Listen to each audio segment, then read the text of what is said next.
You have so many strengths. Become more clear about what those are and how you use them and how you have used them to be successful. That self-awareness in a leader, there's nothing more powerful. You may not have any people reporting to you, but you're influencing people in your work, in anything that you do.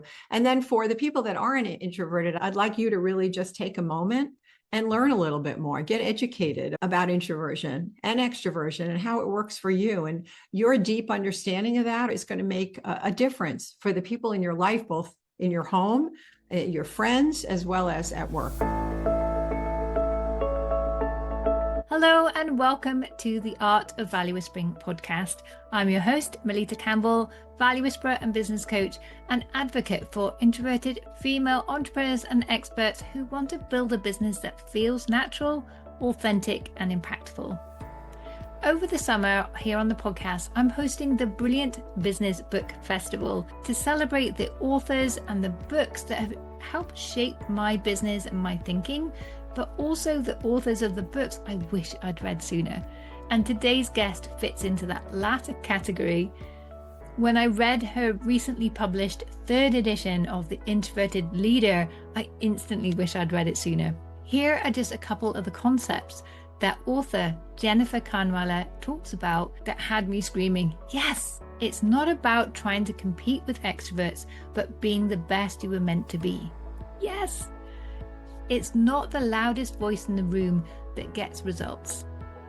Yes. It's okay to skip the big networking events. You can focus on the small one-to-one or group networking and focus on strategic, genuine connections, on or offline. Yes, yes, yes. I was so excited to read these lines and so much else. My phone has just got so many notes that I've taken from this book. So I'm really excited to introduce you today to Jennifer, author of The Introverted Leader and many other books that are worth your time and attention. So hi, Jennifer. It's wonderful to have you with us on the show today. Oh, it's so wonderful to be here. Thank you for having me. You're welcome. And the title of your book is The Introverted Leader. And so no surprise why I asked you onto the show. But when I started getting into the book, one thing that surprised me and well, if I'd really digested the name of your podcast, it shouldn't have been a surprise, but that you're not an introvert yourself, but you have put so much time into researching introversion and what it takes for introverts to be successful and thrive in a corporate environment. And, I think is a great part of inclusion as well, because we talk about DEI and women and gender difference. But I think this idea of introverts and extroverts bringing the best out of both is really key as well. So I love everything that you were saying in the book. I learned a lot about myself in the process. So I'm looking forward to diving into that. But my first big obvious question is, why did you start to research introversion in the first place, as that wasn't your situation? So I was wondering what got you curious. Well, that's a wonderful starting question. It's kind of the elephant in the room. Why would she write about introverts? Thank you so much again for having me. Yeah, actually, it is part of my issue. It was a big part of my issue as a young bride, Melitta. I got married very long time ago in my early 20s. And I married an introvert. At the time, I didn't know that Bill was an introvert, but I knew that he calmed down my energy. We kind of were yin and yang, and you hear this often with partnerships, right? Whether in business or in personal, there's an innate balance that you have.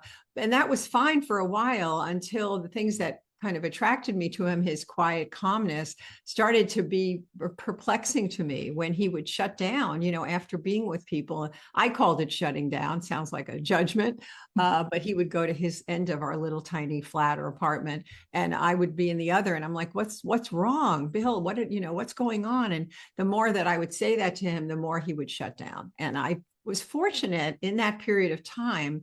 In those next few years, I was working in the area of counseling and coaching, and I was exposed early on to the Myers-Briggs, which not many people had taken at the time. People in my field were taking it, but and I learned about this dynamic, from Carl Jung's paradigm of introversion and extroversion, that Myers and Briggs, mother and daughter, had looked at all of these different biographies and analyzed people and put together types. But the one that really resonated with me, the preferences, were the introversion extrovert. It's like, that's me. I'm an extrovert.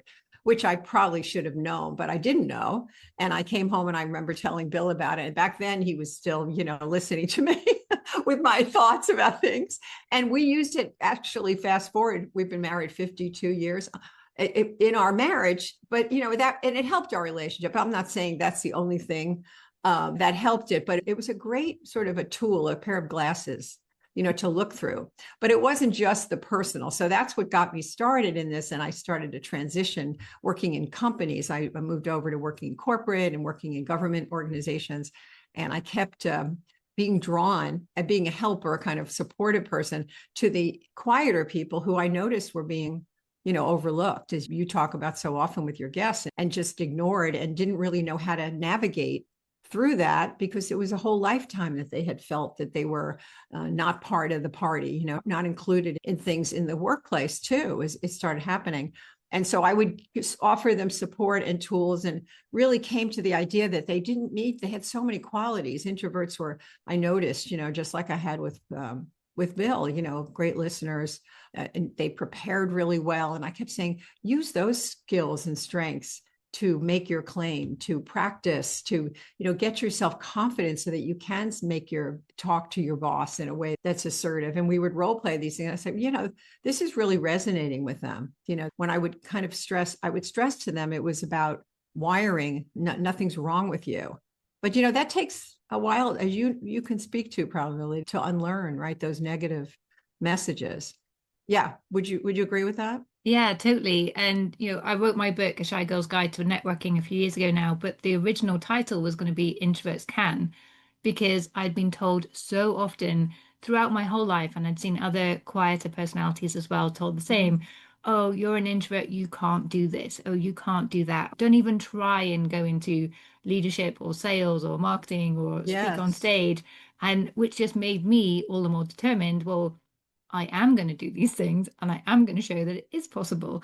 And we were talking before about my TED Talk, and that was part of the big driver behind that was, well, I have to do this to show more people like me that, yes, we can 100% do all of these things. It's just a case of finding the way that we can do it well and comfortably. Absolutely. Because if it's not comfortable, we don't do it. And as you experience, then you retreat even more. So it's so important to find your way. And it can be difficult when that's not the standard way of doing things. And then you get people, oh, poor you. And it was also right. And what they were coming up against too was like, if you would take a moment, let's say, to answer a question, and then you would take a pause, because a lot of extroverts in our culture isn't comfortable with silence, for instance, or even a short pause, right? Then they would be talked over. So they were constantly like, fighting this sort of bias that exists. And thank God things are slowly, that wall is coming down. We still have a long way to go, but I still think it's really encouraging some of the things that are changing now. Yeah. And I think you can train your colleagues to an extent as well. I know when I worked in corporate, I was more a reflector, but then over time, I became known for that. So before, at the end of a meeting, they would always turn to me and say, Yes. well, have we missed anything? What are your thoughts on this? And I loved that they noticed that. It didn't happen instantly. It took a while, but yeah, and I was very appreciative, because then the spotlight was on you, and then you had the room and the space without people talking over you to say, well, actually. So yeah, but I think the work you're doing, helping everybody become more aware of what the needs are and how we can lean into that, and the value of giving introverts the space as well, and for us to recognize that we need that and to ask for it as well. And one of the things that really stood out to me in your book, and then I discovered you'd actually written a whole book about it, was the genius opposites. Can you tell us a little bit about that? Yeah, we were talking before we started recording about how your readers and the people in your audiences will kind of give you ideas, right, for the next opportunity. So I wrote The Introverted Leader back in the first edition. The third edition just came out last month in June of 25. But it's probably the best selling of the books just because of the concept, building on your quiet strength. And it has a lot of practical tools, as they all do. But as I started to speak and train about it, people would say, okay, I'm understanding introversion. I have a better sense of introversion. Nothing's wrong with me. I'm starting to learn how to step into my power. I have a tool called the 4Ps that people would apply to those scenarios you mentioned, like networking, public speaking, delegating, leading your team. All these things can be addressed in an introvert friendly way. But then they said, I still go back and I'm dealing with people that are very different. I have extroverts who I'm dealing with all the time, whether they're in my intact team, or let's say I'm in the technical area, and I'm having friction with the sales people and I need to partner with them. We have very different styles. So there's like, can you give me ideas and practical tips for how to maneuver through that? So what I did is what I have done, the approach I've taken in all of my books. I don't want to ever say that I know exactly what introverts feel. And I don't speak for every extrovert either, but I go back and I interview people and I do surveys. So I was able to find a number of partnerships the criteria was successful introvert extrovert partnerships that had been sustained over a while. And they were in all different industries, all different levels, entrepreneurs, people in companies. And I would interview them. Interesting about the process, the introverts wrote me back. Can you relate to this? The extroverts wanted to talk it out. We do calls with them. It was pretty predictable. And then I came up with the themes that emerged about, I remember I had, what do you call it? Those big pages, the big Post-it note pages all around my dining room with all of these ideas. And then they collapsed into like 5 key steps that these partnerships take. And to be what I really would say the big idea was, 1 + 1 is much more than 2. It's exponential. When we can harness the power and the energy of both those styles, we can achieve incredible things. But it's, again, not always easy. You have, a lot of examples of partnerships through history where they've imploded and today. So we have to work at it. It doesn't just come easy, but knowledge of these styles and our other differences and being transparent about that really does help. Yeah, it was a really interesting concept. And I thought, we recently had John Lee Dumas on the show, and he was talking about the importance of having a mastermind around you or some kind of support group that can support you. And I thought, if that group is balanced, introverts, extroverts, that could be, or one other person I've got one particular person in my network that I meet on a regular basis, and she's very extroverted, but I help calm her down. I can put words to her ideas because she thinks out loud. And I was like, oh, you're talking about this. And she said, how do you do that every time? But that's a real strength that I just want to say at this point while I'm thinking of it. You mentioned that example earlier, that introverts, that's another strength that you all often have, is to synthesize, to listen, observe, and then come up with that big idea, where the extroverts are kind of, as you say, thinking out loud. So that I just wanted to point out that that's a key difference, but look how important that is on a team, right? Yeah, exactly. But then she's also helping me think bigger, the moments where I'm like, oh, but I'd like to do this, but I'm going to prepare for another year first. And she says, no, just go out there. I'm going to connect you. That's done.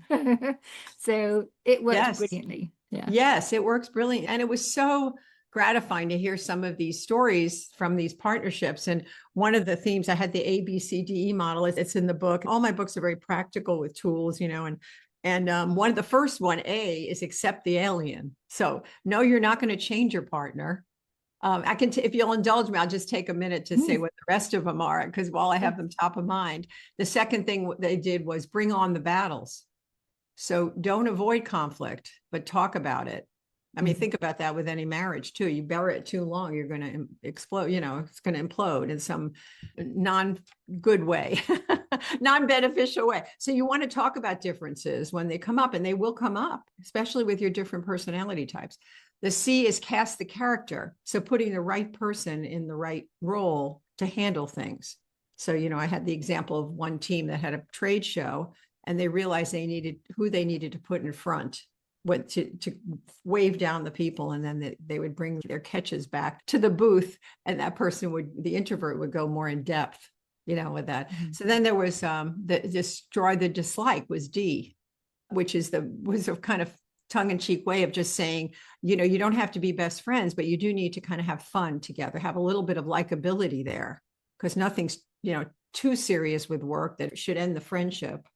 or, maybe you need to take a break from each other. But there were a lot of examples of laughter, that kind of was the glue, like, oh, and laughing at themselves, self-deprecating humor, with their styles. It's like, oh, I know, like you're saying, getting ready for the book, I know I'll take another year if I don't, and that kind of thing. And that's my style. But, and the person kind of shaking you out of that, and the other style. And then the E is each can't offer everything. So just keeping in mind that when we're dealing with clients and customers, they benefit from having the different opinions. So we need to allow for that space to have those different styles, even if they're making different suggestions. The two of them, the clients will usually say, or the end user, that they benefit from having rich ideas that are in the mix. So there's a lot of benefits from these partnerships, and just identifying those is important. Yeah. Because I think, I talk about in the book that having a diversity in your network is really important. And I think this diversity of introversion and extroversion is going to be a really nice balance as well. So thanks for that formula. It's going to help us make. No, absolutely. The opportunity still exists, though, for extroverts to really consider this an issue or a concern. I did a program recently at an HR conference. There were 300 in attendance, and I took a poll, Melitta, of the audience, and guess how many extroverts there were? Probably not 50-50, that there was less. And I was remiss in not telling you. It was for like how introverts could shine in human resource positions, right? How they can thrive. And maybe the title kind of shaped it too, but there wasn't one extrovert in the room. Wow. And that's not uncommon. Even when we market things to introverts and extroverts, we get very few extroverts coming to our programs. And so that's part of why I say extroverts don't necessarily feel the pain, because we're living in an extroverted society, right? But the ones who do can really be advocates and allies. So when there's a meeting going on and they're not listening to you, for instance, they call us, I'd like to hear what Melitta has to say.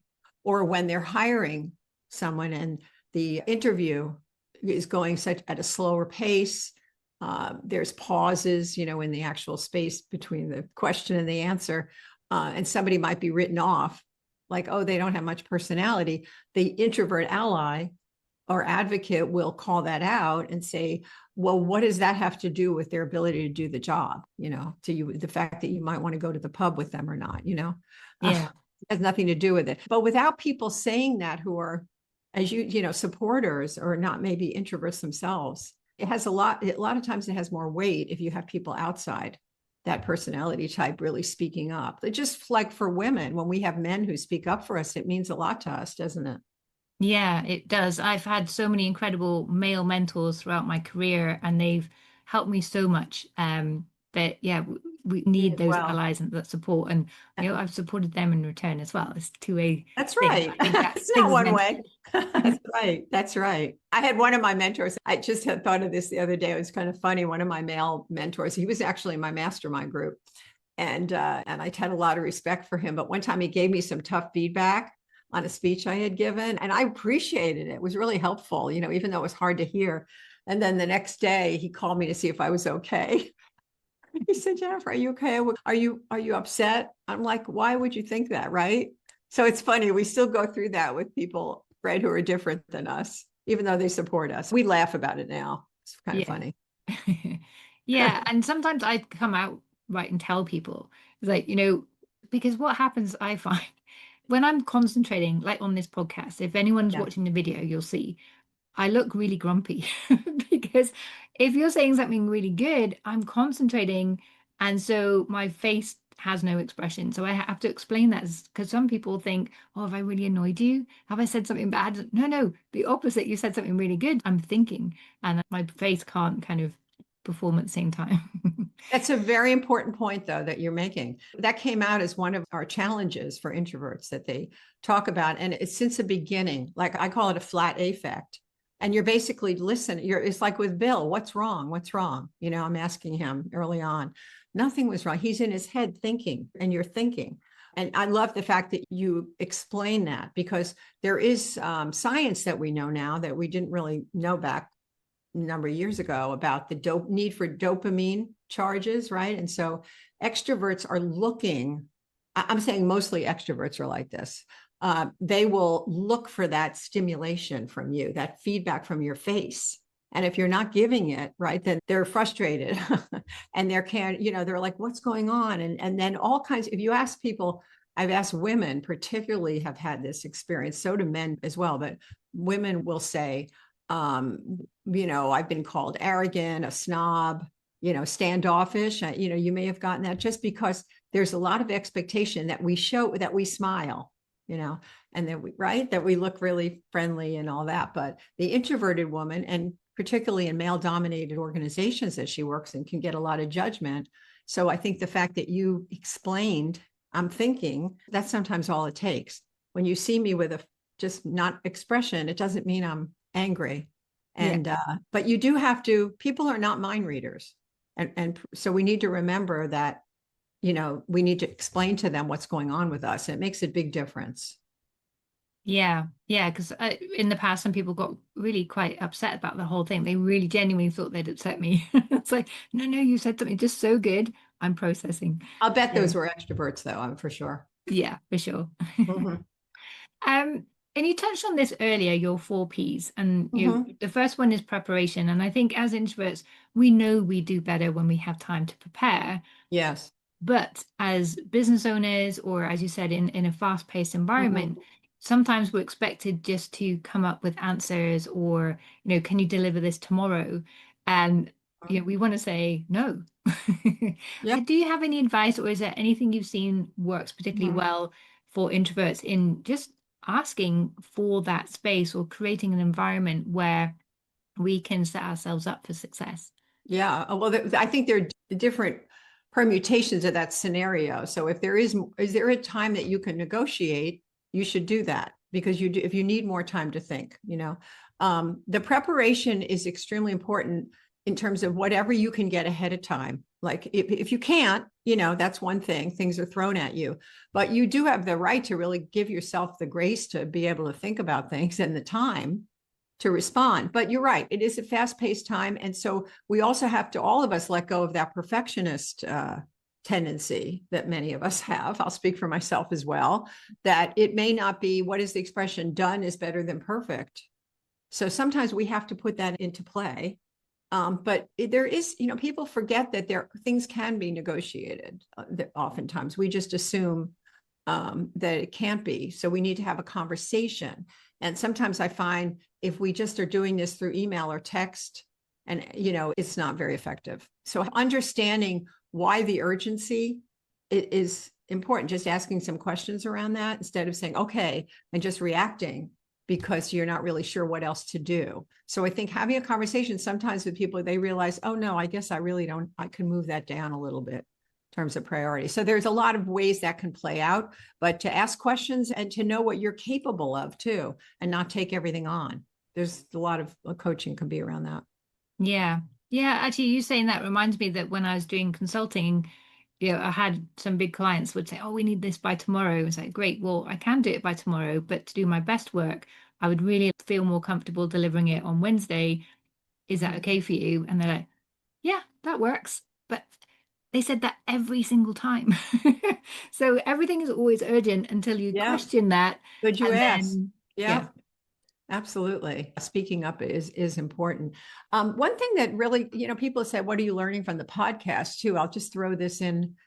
This is the 3rd season of our podcast, Introvert Ally, which is really the focus on how do we have conversations that do change cultures, and one of the things that came up, we did a wrap-up episode recently, was that many introverts said, and I didn't say this because I felt like I want to hear it from them, that if it's to be, it's up to me. Doug Conan quoted somebody saying that if it's to be, I need to speak up, and not expect that people are going to understand me or know what I need. And I think that's a change. I haven't really heard that so much from, I don't know how you feel about that, but you can't just be like hiding all of your thoughts and feelings, but speak up when you need to.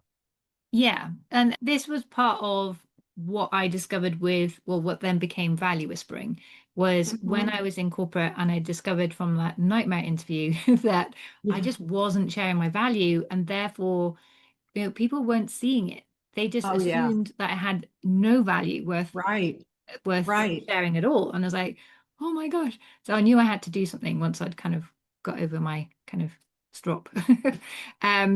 But No, I love that example you shared. I heard that. Yeah. yeah. And That's then right. once I started then more intentionally sharing my value, I had to look at, well, where is that? So Hmm. it's not a case in every meeting I'm going to speak up, because some meetings you're drawn into and there is nothing valuable I can add. And I think this is the one thing that made the difference for me, and I see for other introverts, is Hmm. that we will speak up. We will like be very loud and vocal if it's meaningful and really aligns with our beliefs and our truth. Hmm. So that's one thing I did and discussed it with my team as well. What are those battles that we're going to fight? If someone is trying to push for this in the company in a meeting, what are we going to say? No, like we are absolutely not going to stand for that and Hmm. speak up about, and what are we just going to let slide? But from doing that, we really built a strong reputation, and now you'd call it a personal brand. But that's what I became known for. And that's why at the end of a meeting, or when someone said something, everyone would They all turn to turn me to you. saying, yeah, they knew that I was like, hold on a minute. Yeah, yeah. No, um, I love what you're saying. I love what you're saying. And I think the other thing I was going to add to that, you're talking about preparing really in your example. It's like yeah, what anticipating, like a good salesperson would be, what are the objections, right? So that's another introvert strength. I'll just point that out. I wanted to also reference back to what you asked about earlier about, how it wasn't so much the time, but how you can also have a presence. Because if you're silent in too many of these virtual or live meetings, impressions are formed, right? So it's like, does she have anything to share, right? So how do you still have a place at the table, right? And for a lot of introverts, what they end up doing, which I think really works well, two things. They understand that relationships are key, and they actually are intentional. They're very intentional about developing those. One-on-one is also a great way for introverts to communicate with each other, right? I'm sure you would agree with that, like, or I would think so, rather than a large group. So intentionally scheduling time with people. And I think that's really important now remotely, because we tend to also just focus on our own team or our own people. And so we need to, what we miss from not being in the office so much is that cross fertilization. So intentionally doing that. And then another tactic that a lot of introverts have talked to me about is they take the time, because extroverts are on to the next thing. They talked in the meeting and it's like, okay, what are the action steps? Let's go forward. Two things. One that smart managers do if they are doing brainstorming in a meeting, they will also then say, okay, let's take a break before we decide on what the actions are going to be. So they let that germinate. But also, introverts will write their thoughts down based on what was said. Like you come up with your big idea or your summary, and they share that with everybody. So they're still having a presence, but they're not necessarily talking in the meeting, but people can see the results of their deep thinking. So I think those are really tactics that I would really encourage people to think about. yeah, I've got a page full of notes next to me here. Oh, good, Writing as good. we I'm can glad. going I'm through. glad. um, yeah, and Brené Brown talks about that in her book Dare to Lead. I hadn't really thought before of saying, great, can we take a pause in the meeting so I can go and reflect and then come back? And so Mm-hmm. she's been an introvert, so she's built that into the way they operate within their company. And she said, it's Yes. brilliant. I was like, I love that. I want to go back into corporate now so I can just ask, can I have a pause? No, it was my best example of that was when I was doing something in Germany for a small group of coaches. And we were talking all about this for 3 days, and it was very intense. But the second day, one of the guys during the break took a piece of paper and he wrote on it the quiet room, and he found a little room down the hall. And he came back to after the break and he said, I've designated this room the quiet room, so people can go in there and just have a break. And I just thought that was something, a great example of you can just in the moment make a change that makes it more comfortable for introverts. So I love that example. Yeah, and I think coming back to what you were saying earlier, just because it's always been done a certain way, it doesn't Mhm. mean we can't suggest new ways of working. And so I love that he just Right. had this idea and went for it. Yep. And Oh, I'm sure exactly. people would see you appreciate it, and then that becomes a new way of doing things. Exactly. Yeah. One thing that you mentioned in the book, and I thought actually that's really poignant for business owners because we can't succeed on our own. We need the Hmm. partnerships, the support, but also we need to delegate. And you mentioned that this is Right. something that introverts find quite difficult. So I was wondering if Yeah. you had any advice that would help people that perhaps know that they need to pass the work on, bring in Yeah. some help, but just don't know where to begin with that. Yeah. Well, I think if we don't, if we don't delegate, look at the negative side of it, then we're really stuck doing the tasks that aren't really using our best selves. So Mhm. when we find tasks that are routine, that, we think somebody else could do this, it's going to only be positive because it opens up space, in our calendar for us to do maybe the thinking we need to do or the connecting with clients. The longer we hold on to tasks, the less we can grow. And when you talk about small business, I mean, that's a given. We need to delegate, and to look at how we train people so that we can offload them. And the part that's always helped me with that, I had a hard time delegating my own business, but then I started when I shifted my framework to say, what I'm doing is actually helping people grow themselves. And I just had an assistant worked on a big project with me. That was what she gave me feedback on, that she thanked me because it forced her to learn some new applications, which I hadn't even thought about that was going to happen, but she was curious and figured it out. So, it reconfirmed for me that it is a positive. It's just offloading. As long as you're not dumping, that, you coach people so you can exit that task so that they're comfortable with it, but they might even do it in their own way and better than you could ever have done it, right? Because it suits their skill set. So yeah, I firmly believe in delegation. And I think sometimes, again, if introverts are not expressing their feelings and they're in their heads too much, any strength, the deep thinking can become a weakness, we know, if it's overused. So thinking about it is not going to help. So maybe trying one small task and delegate. And I will guarantee once you start doing that, you're not going to look back. Right? Would you agree in your own Totally, business? totally. I know when I was like, oh, I don't know if I can warrant having an assistant for years. And then I did. And I was like, why didn't I do this? Why did they do it sooner? Right. But I love that reframe that, Mhm. it's going to allow you to do your best work and Yeah. serve people more deeply, which is what I think the listeners are all about, serving Yeah. their clients deeply, making that difference. And we can't do that if we're doing everything and we're just drained as well. And I love that you mentioned having the thinking space as well, because Mhm. that is a challenge for us as introverts, I think, is we do think deeply, but we can get lost in that a little bit. We can Yes. overthink and get stuck. But Right. when you have the space and you're not trying to do too much, you can have that grace and the space that you need to think things through to conclusion properly. Um, I was just going to add to that, you can be more strategic. yes. And you can only grow your business if you're thinking more strategy than you are tasks. Like, what are my goals? What do I want to achieve this year? Quarterly, mid-year, et cetera. But that takes time away from the task to do that, right? Yeah, yeah, Yeah. exactly. And you mentioned having was it a quiet reflection journal, some time to actually write these thoughts down. Do you think Yes. that helps in that respect as well? Yes, I appreciate you reminding me that. If people go to my website, they can get a free downloaded copy and we'll pop right up to you can get on our mailing list, and you can always unsubscribe if you don't find value. But yeah, it's something that you can write in and it helps you just assess where you are and maybe take some of the lessons, particularly from the last book, where we really focus. The Introverted Leader, third edition, has a whole new section on remote and hybrid work. And it also uses a lot of stories of more senior leaders that we were not able to get early on in the early editions, but many leaders in the C-suite, owners of businesses, very successful people are claiming their introversion, are proud of their introversion. And, we were able to interview them. We were able to get a lot of examples that are updated that I think people will find very helpful and inspiring, really. Yeah, and I think, as you said, you've noticed a shift recently, and that really highlights that people in Mhm. leadership, especially, are coming up and saying, I'm proud to be an introvert. I do have Yes. strengths. Yes. Um, Yay. Yeah, I know when I worked in corporate, I coached leaders in effective leadership communication. And I was quite surprised at how many of them were terrified of speaking up. And I think now, with my now hat on, I Yeah. realize that they were more introverted. Yeah.